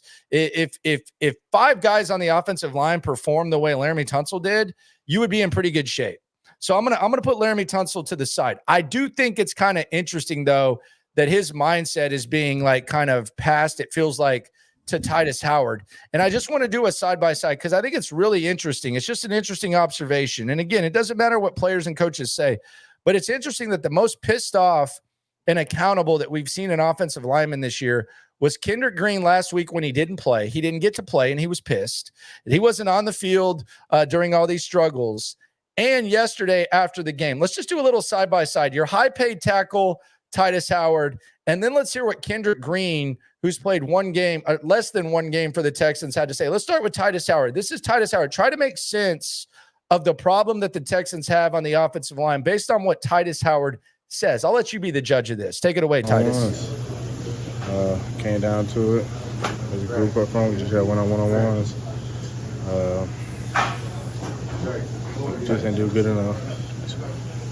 And they weren't showing anything different. They ran the defense they normally run, all the stuff looks. They didn't even run that many stunts. Just got one-on-one. That's the biggest thing. When you have a game like this collectively as a line and everybody that pass protects, what do you guys do to try to prove this and be able to have better performances going forward? Really just got to take what we get in that practice and apply it to the field. We're really not doing that right now. We started off early in the game. We were letting the quarterback get hit too much. Trickled down. Made a slow start for us. The run game was going, but the pass pro wasn't there. And that's been our problem. So we got to fix that. Do you feel like it is fixable? Oh, yeah, for sure. It's fixable. It's just like DeMeco said, man, we got to go out there. We knew what we was going to get. We got to win the one-on-ones. That's what they had us. Our group, we knew what we had to do. We knew what we was going to see. We just didn't win the one-on-ones across the board. It's something that once something starts kind of going bad, everything kind of folds in on itself, and it makes it tougher to kind of set level. Yeah, man, you just got to move on, man. Like, if something bad happens, you just got to not let that trickle down and keep happening throughout the game. I know my mentality is if something bad happens, I'll try to push it away and don't let that affect the rest of my game. I always went by that. But as a group, we just got to be better, man. We haven't played to the standard that we need to play to in the past game. Of course, we've been running the ball, but you got to be able to throw the ball to win. And like I said, quarterback's getting hit too much, so we got to be better. be the most frustrating part about it? The most frustrating part is that, man, we the better team. We let that game get away from us, especially in the second half. We didn't come back out with the same intensity we had like in the second quarter. So we just let a team steal a win from us. Kudos to them. The boys fought hard in the second half, but we just didn't finish the game right. All right, so you couldn't block him one-on-one, but you were the better team. Like that's kind of an important piece to the thing. But I want to hear what Kendrick Green sounds like, because he's not, Kendrick Green is kind of a guy he was a Pittsburgh didn't want him. It seems like he wants to play. Tytus Howard said that we were the better team. Let's hear what Kendrick Green had to say about it. You almost played this week to start the game, then you wound up going in. How did you feel like it went? How do you kind of handle all that when you're thrown into the game, kind of in the middle of it? I mean, didn't play well enough. Clearly, the score shows that too. Definitely some players I left out there. Just felt like I needed to kind of get the rust off, But, you got to be ready when your number's called, and I tried to do the best I could, but it just wasn't good enough. So. What do you think they did tonight to make things look different? Same things we've been struggling with all year so far, and it's fixable, but nobody gonna fix it for us. So we gotta get back in the lab and fix it. As an offensive line, you guys are a pride for the group. How tough is it when your quarterback's that's a record for sacks for him in his career, 8 and a lot of hits? I mean, you don't want to see that. He's getting off the ground way too many times, so we're gonna fix that. And we back to the drawing board this week. We got a big opponent next week. All right. So there you go. So I go back to this, and the question obviously is, can the Texans take the next step with this offensive line? If the answer is no, how do they give themselves the best chance to do it, though? Like there needs to be a change, and Bobby Slowik needs to change the way he calls plays. I think that's the answer. That's what they need to do. But even then, there's no guarantees. But it is crazy to hear the difference between Kendrick Green and Tytus Howard after the game. Yeah, I mean, it's not surprising. It's not surprising that there's a different mood or mentality. And they were changing offensive lines like weekly last year, and they could figure it out. And they did figure it out. And they had guys in and out of the lineup. They had backups playing. They had guys playing positions that they had, no reason to be playing. Like, I mean, Josh Jones played left guard at one point last year. Michael Dieter was your starting center at one point last year. Like, those things shouldn't work. And like, they found ways to make it work last year. And they have the starting offensive line for most of this, for 8 games now, 9 games, whatever it is, that they've wanted for 18 plus months. And it's worse than that mismatch patchwork offensive line that they had most of last year. And so how do you make it work with this offensive line? Maybe you make it a mismatched patchwork offensive line. You start moving guys in and out. Like they haven't tried everything.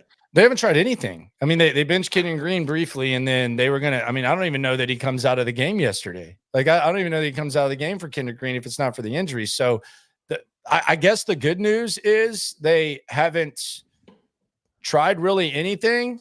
The bad news is, though, that they haven't really tried anything. So we'll see how it goes. But the offensive line, it's more of the same kind of with the offensive line. I'm not opposed to having a nearly totally different offensive line on the field against the Lions. Like, I'm not opposed to that. No, I'm not either. I'm not either. No. If you want a different center, if you want a different left guard, if you want a different right guard, if you want a different right tackle, like, obviously they're not benching Laramie Tunsil, but I mean, if you want it to be Green and Scruggs and Patterson and Fisher, I'll listen because it's I don't know how it's 9 weeks into the season and it's let's throw something at the wall and see if it sticks with this offensive line, but here we are. In the life of Colby, I'm not defending them, but they just got their ass kicked by the Jets, and then you got folks in your face asking what happened. I wouldn't be excited to talk to you. I don't think that notion, though, is like proportional to what we're talking about, because Kendrick Green is saying that we got our ass kicked, we sucked, and it's been a problem all year. And Tytus Howard is saying that we were the better team after saying that we got our ass kicked. I didn't see anyone that was frustrated or upset there. And I don't even expect them to be completely honest. And I don't expect words to be proportional with actions. Like DeMeco Ryans can say whatever he wants, but this is the problem, Colby. It's every single element adding up and showing that this offensive line is just either being neglected or just incompetent. DeMeco Ryan says, let's focus on the positives. Let's figure this out. They put the same guys out there. They're saying that they did a good job when there was a higher pressure rate, and then they're doing the same thing. They're calling the games the exact same way. So I don't even think that there was anything wrong with like the mannerisms there or anything like that.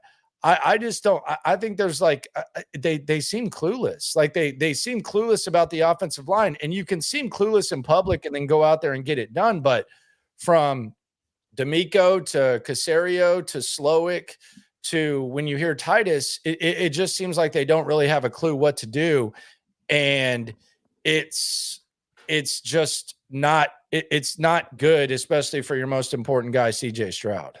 Yeah, I mean, we talked about it last week. It was doesn't it feel like there's confusion heading into this game about like, is the offensive line going to get it squared away? Like the way that they talk about it.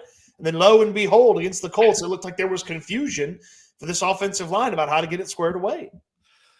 Truth with E says, fix the O-line. Nick better be on his phone getting a guard, receiver, and running back. DeMeco needs to call Kubiak for help. Everyone's calling for Kubiak. For help. What's Gary Kubiak going to come do? Play right guard? I don't know. Probably more than Bobby Slowik, if we're being honest.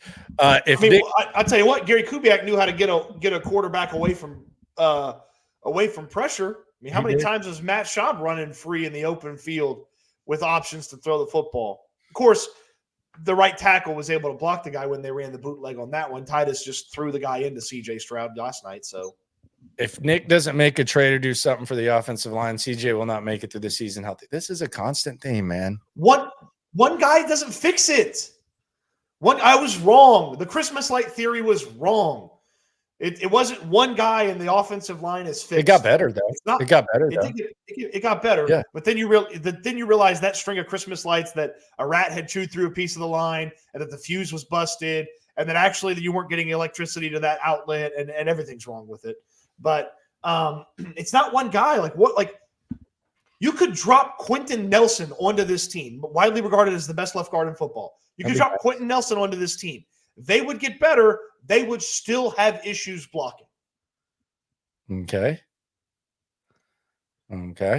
I think Hannah will pressure Nick to fix the O-line. What? Hannah's gonna be the one to get the job. What are we doing here? H-Town TD 2000. Let's go. Bad middle school O-line.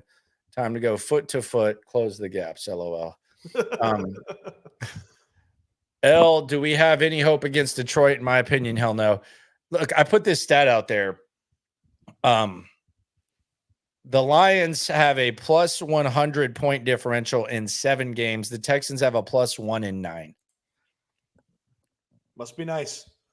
Must be nice to have an offensive coordinator that can take a broken, busted, given up on quarterback and turn it into a candidate for the MVP award when the Texans have an offensive coordinator that took the offensive rookie of the year, widely regarded by most people. Something to do with it though. Like he helped them.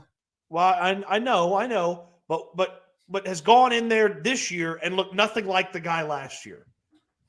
You know what's really weird though? Like, and it's a point you brought up. I think you said something that kind of showing me the light. And we've kind of said it a little bit, but there's something like I might be kind of seeing the light.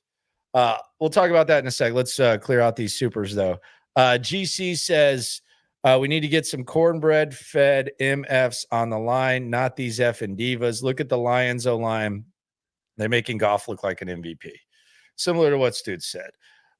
Jake Johnson says, realistically, is there any good O-line players we can make a trade for?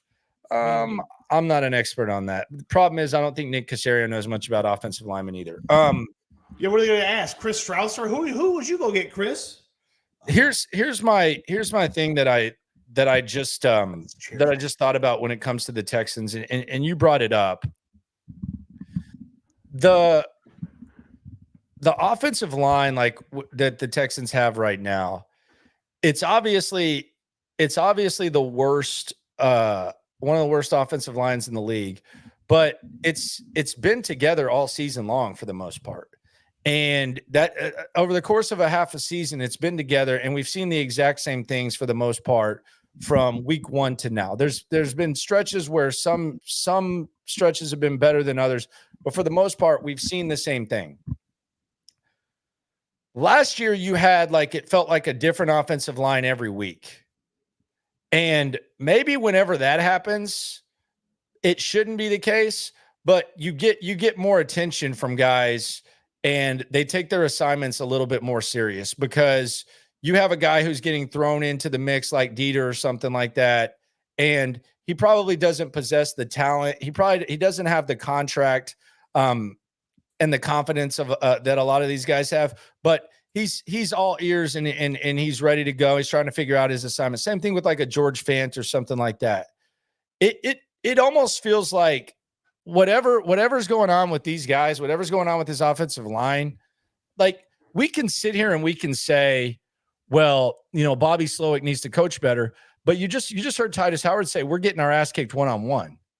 Like that, if you're just going to get your ass kicked one-on-one, we can say Bobby Slowik needs to call plays this way, and I do agree that the offensive line doesn't resemble that, but how if you're admittedly just getting your asses kicked one-on-one, then there's no hope for this. There's no hope for this offensive line unit. So they gotta do something. And I almost is it desire? Is it what are we looking at here? I'm really confused about the offensive line, but these guys, I don't think they have the makeup to be a good offensive line. And I don't know if that's a mental thing. I don't know if it's a physical thing. I don't know. It could be both, but they just don't have it. We've seen enough. They do not have it. You can't embarrass them into improvement, because if you could, they'd have been better after Green Bay, and they were worse, and they'd have been better after Indy, and they were even worse. So you can't embarrass them into improvement. So how do you improve the offensive line? Because continuity does not equal success. Okay, if continuity doesn't equal success, maybe changes do. Two good things to take from this game. And I think there were two things that I think could be valuable moving forward. Are we ending on a positive note? I'm not ending on a positive note. I'm just saying two things that could be valuable moving forward. First of all, you're getting arguably the best wide receiver in the NFL. Statistically, he was best performing. I'll say, but one of the best performing wide receiver in the NFL, and Nico Collins.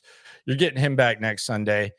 You might get still 9th in receiving yards, by the way. Still 9th in receiving yards. You also might be getting the best version of Tank Dell. He might be finding his groove. So that's the good thing. Now you're thin at wide receiver 3 down, but if you can get Tank and Nico going at the same time, depending on how Bobby Slowik handles that, I would say that's a good thing. The other interesting development yesterday that I don't think any one of us kind of envisioned as a possibility, you might have an RB2. JJ Taylor showed enough to where I think JJ Taylor needs to be the guy that is second in line when it comes to carries. And he kind of strikes me as a guy that you might be able to perhaps use on screens or something like that, and maybe add a new element to the offense, assuming Bobby Slowik can handle that. I think there was kind of the emergence of an RB2 with Damian Pierce being off the field. So there was a little bit there. Maybe you get a quality RB2 that can kind of be a nice complement to Joe Mixon. Maybe you get the best version of Tank Dell, and you're getting one of the best statistical wide receivers in the NFL back in Nico Collins against Detroit. So that's the good thing, that the weapons on offense seem to be improving a little bit. I've got some bad news for you. As soon as Damian Pierce is healthy, JJ Taylor's running back 4. So There's no way. Good bad news for you. There's no way. Dameon Pierce will be running back 2 as soon as he's healthy. There's zero chance that J.J. Taylor did not earn opportunity to be RB2 yesterday. That would be asinine. Now, Dameon Pierce will be running back 2 as soon as he's healthy. So you're telling me that the next time that J.J. Taylor and Dameon Pierce are healthy, that Dameon Pierce gets more carries? Yep. Okay, we'll see. I do not agree with it, by the way. I'm just telling you what they're going to do.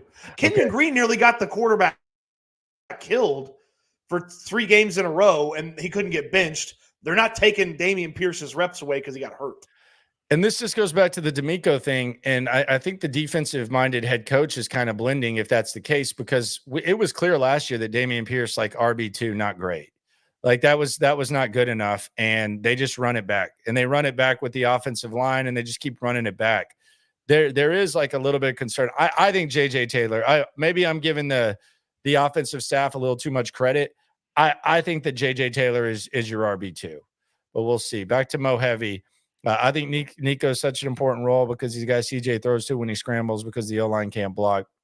And Nico can come back to the ball. So can Tank, honestly, when he's at his best. So, yeah, you're getting a little bit of help at wide receiver. You're not going to see Hutchinson and Mechie getting the majority of the snaps. Dog lay 18. What I don't get is when we are 3rd and long and Stroud is holding the ball for more than 2-3 seconds. I can't see the full field or the receiver's not open. Yeah, they're not open. Yeah, it's Xavier Hutchinson and John Mechie. They're not getting open. Yeah. Yeah, it's not. Are there a lot of – I don't remember a lot of plays where CJ's back there and he's just patting the ball waiting for guys to get open. There haven't been a lot of those, mainly because those 5 guys up front couldn't do nothing. Did you turn on last year's game? Were you watching a 2023 game instead?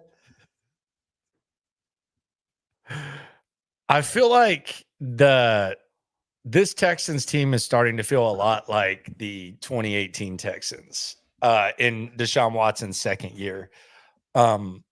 It's filling up like I'm kind of getting that vibe, and I just remember O'Brien used to be so pissed at us, and he would be like, "We won. We found ways to win, and y'all are still critical. It's really hard to win, and all this talk about that. We're winning, and they went 11-5, and then they got their ass kicked in the playoffs, and it's like, okay, like, are you gonna do you feel like maybe we kind of saw something that this team was like a misleading 11-5, like the Texans right now, and look, there's chance at improvement. Like I think you have the elite pieces to where it's not a lost cause season. Like it's frustrating. It's a frustrating 6-3, and the expectations are high. And D'Amico Ryans and Nick Caserio, despite all the bitching, they deserve a lot of credit for the expectations being where they are. But it does feel a lot 2018-ish, where D'Amico Ryans is, assuming, you are what your record says it is and all that type of stuff. But you look at it and you say, well, you got a +1 point differential. Everyone else in the playoff picture has a really high point differential. You have by far the worst of all the teams in the playoff picture. You easily could be, if we're being honest, 2-7. I know good teams find ways to win and all that. You could be 2-7. Bills point differential again, +84 in 8 games. Steelers +68 in 8. Chiefs +50 in 7. Denver +53 in 8.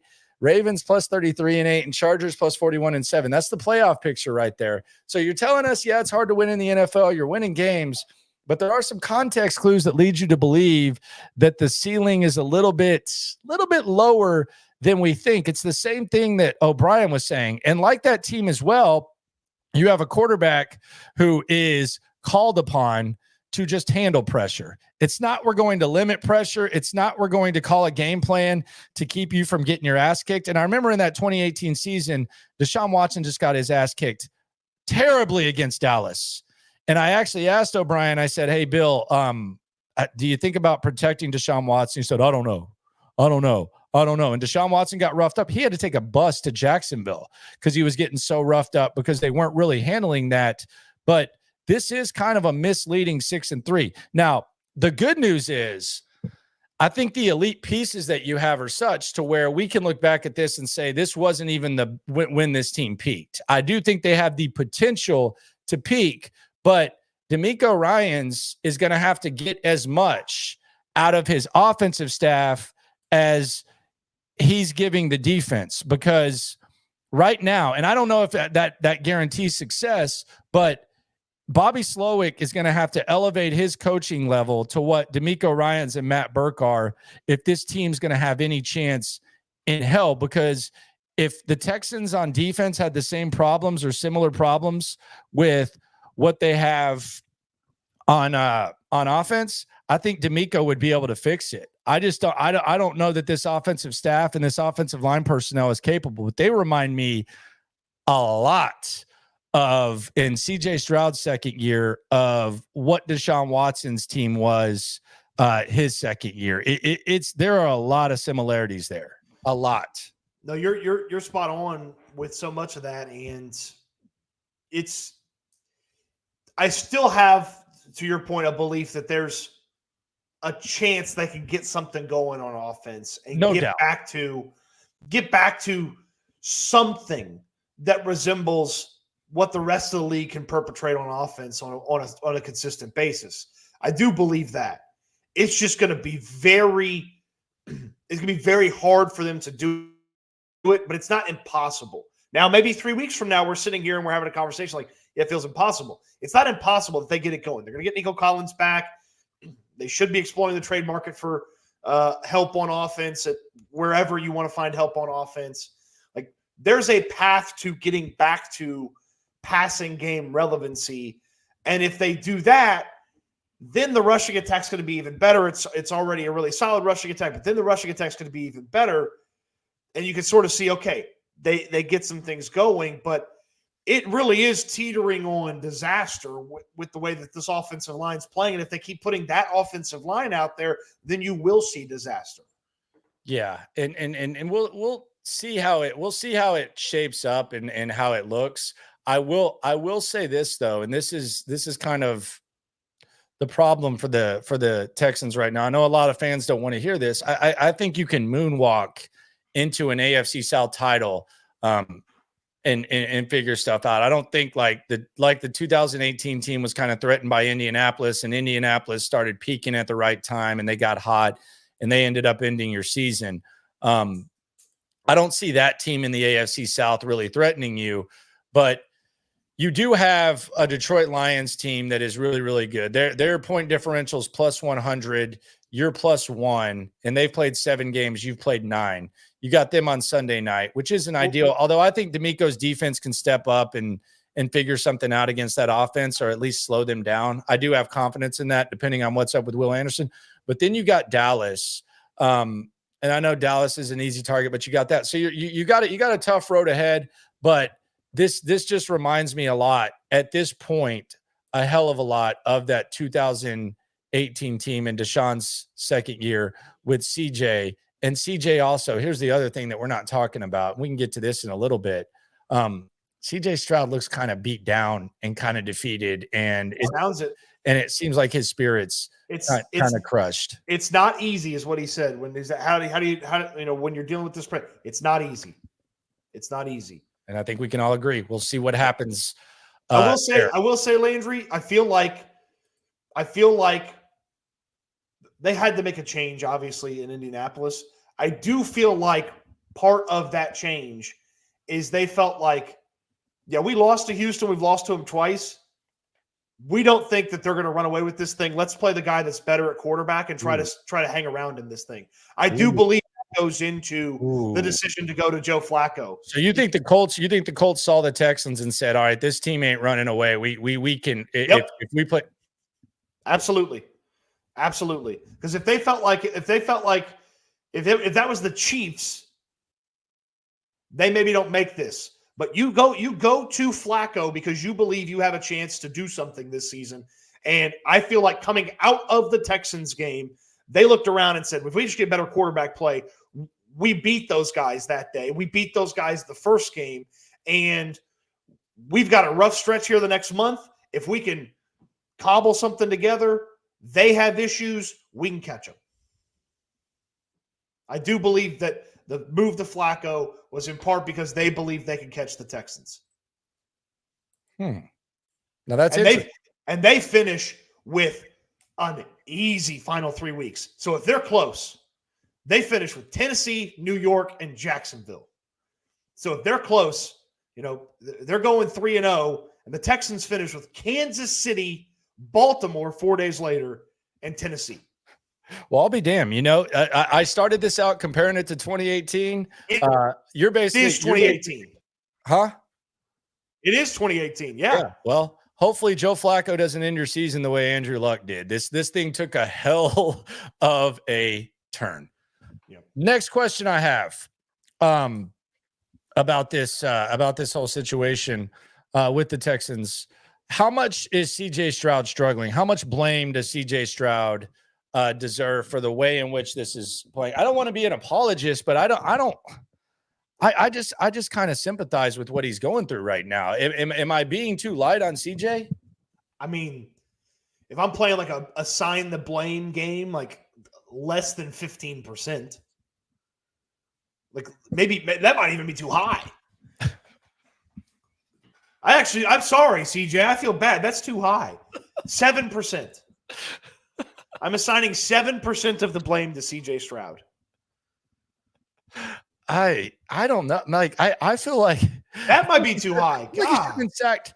I feel like he should have been sacked at least 12 times yesterday. You really I mean, I said this last week about the Colts game. There's about 5 quarterbacks that you could have had that could have won that football game because you needed to be very mobile. You needed there's 25 quarterbacks that would have been sacked 16 times yesterday. And he only sacked 8 times is a miracle. Yeah, it is only. It is only. How much blame do you think that D'Amico deserves?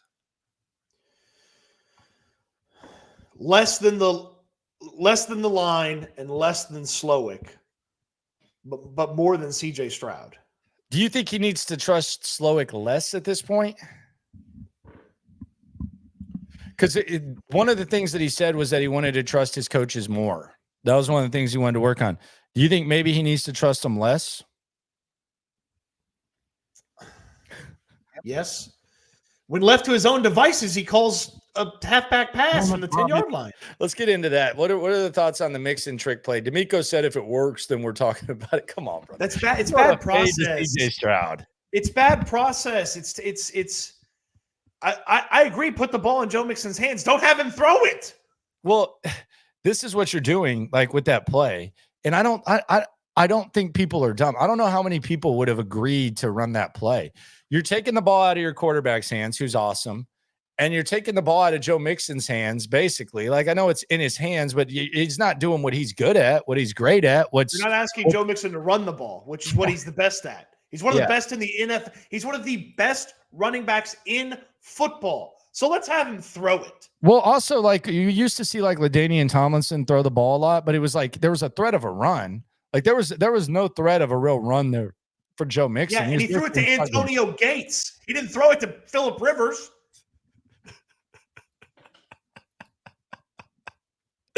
Damn, they did. We didn't get the look we wanted. What look was that? The one where they forget to cover the quarterback? How many times are they going to say that? Like, I keep hearing that. That's the same thing they said in Green Bay. They said, we didn't get the look that we wanted. And it's like, well, do y'all have like an audible or something? Like, Bobby Slowik against Green Bay said it. They didn't run the defense we thought they were going to run. Well, like, do you ever go to the offensive line and say, hey, this isn't here, we're going to adjust? We didn't get the look we running, but you ran the play anyways. How many times does D'Amico Ryans talk about if we do what we need to do, it doesn't matter what the other team does? And that's primarily about defense when he talks about that. Because like you ask about like Drake May, he's like, well, it doesn't really matter what Drake May does. Like if we play defense the way we want to play defense, it's going to work. How come that doesn't apply to offense? Well, if we do what we do, they can't stop us. No, Bobby Slowik needs things to be perfect for him to call a play in a critical situation. Like, yeah, actually they need to not cover CJ for that play to work. So when they covered CJ, we were screwed. Mo Heavy, we're about to get out of here. Appreciate everyone for coming through. Super chat, all that. Not fun, but we get a little bit of a break, and then we get the Lions. I'm going to Las Vegas, baby. Isn't it crazy? 1 year our passing is good, rushing, and now it's the opposite. It is pretty weird.